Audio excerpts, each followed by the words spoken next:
class. Good afternoon.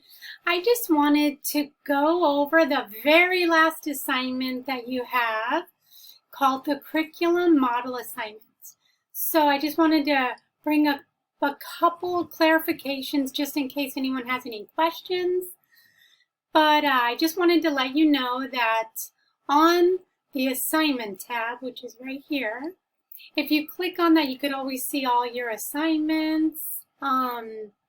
In the module above one, it says assignments here, just in case an assignment is locked.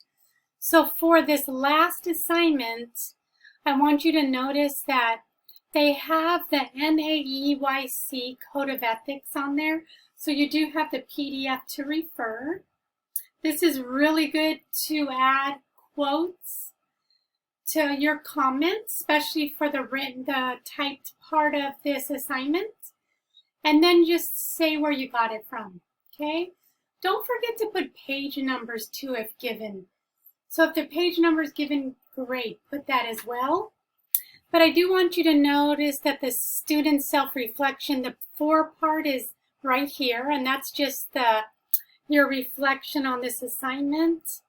And then here is the assignment in PDF, the assignment in like Word form. Okay, so let's look at this real quick. There we go. So for this assignment, you'll see that there's 4 parts, okay? So the first part is, part 1, you're actually going to look at these 6 different models. So these are different curriculum-based approaches to teaching children how to learn, okay? So you're going to choose one. So look them up, see which one you kind of like. You can look in the book, you can look online, and just learn about them. So you're going to choose one of those to do your presentation. So it's an individual presentation online, but what you're going to do is you're going to create a PowerPoint. So some of you use Google Slides, that's okay. PowerPoint, whatever you use, that's okay. So you're going to research the curriculum, create a PowerPoint with these questions, okay? So name the curriculum model you chose. What theorists or theories support this curriculum approach? So on your PowerPoint, you don't have to do a lot of words.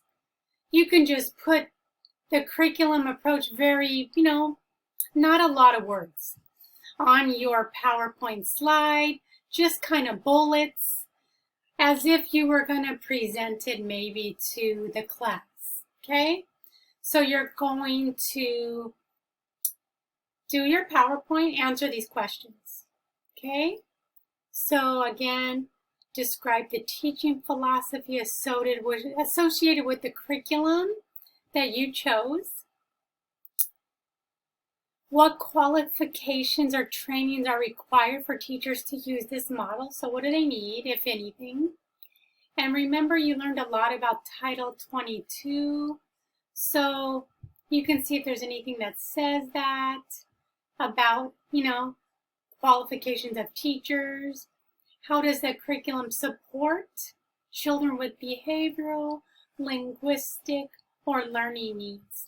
So maybe those that need speech, maybe those that have an IEP or have been diagnosed if they have, or just some learning need, okay?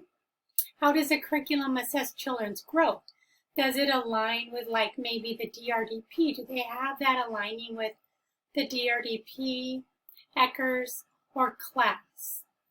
And I will actually have for your resources about ECHRS and CLAS. So what I'll do is I will have that in above module 1, where it says the assignments here. Those 2 resources will be there, okay? And what environmental features are emphasized? So what are the environmental features emphasized in this curriculum? Okay. What credible research supports the value? What indicators of development in appropriate member DAP? You'll see that in the book. Are present. What are present in that curriculum? And identify local schools using this curriculum, if possible, under Title 22. Okay, they usually show schools that are using this.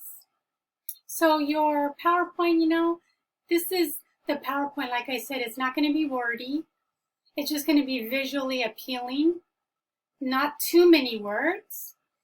If you cite something or quote something, make sure you add at the end of it maybe the author's last name and page number, or the author's last name and maybe the year the publication was done. Use images, be creative, use graphics when doing your PowerPoint. A lot of times you can find really nice ones. Okay, so that's the first part. Now this is the second part, what's going to address those questions, those 11 questions above. Those are the ones you're just going to type out. So you're going to have a cover page, okay? And cover page with your name, the title of your paper, and then you can put the date. That's it. Then the next pages will be those 11 questions, okay? So just make sure if you'd like, you can do the question and answer format. That's okay with me. Or if you just want to do it in like paragraphs, that's okay as well. So just include like the headings for at least 3 credible resources. So for example, just make sure that you're using APA format, which is APA format it's really like organized. It's saying, headings could be like, the theorist, and then you talk about that. You could, like I said, you can do it 1 through 11 and say the question and then answer it. I'm okay with that too. So either way you want to do that with subheadings, or you just want to do the questions and answer in paragraph form, that is okay. And if you can please do it in 12 times New Roman font and double space. So don't do single space, do double space. Try to be free of spelling and grammar, errors. And that is going to be the written part, okay? So just write formally written. An A paper is really answering those questions thoroughly. Some papers that are B's are, they're answering the question, but not a lot of research behind it. There's no quotes. That's not an A paper. An A paper is giving me the research, the theorist, what you believe, why you like this, giving me quotes from the text and other sources. So that would be great. At the end of this paper too, you have the cover page, the 11 questions. At the very end, what I want you to do is do the references. So that's like a bibliography or a works cited page. But at the top, you're going to put references. And then you put where you got all those quotes from. Okay? And part 3. Some people are thinking, why do we have to do brochure or newsletter with this? Well, let me tell you. I've been a director for preschool programs, and I've been in the elementary school and preschool for 30 years. And I was a director over a preschool center for about 8, 9, 10, maybe 11 years.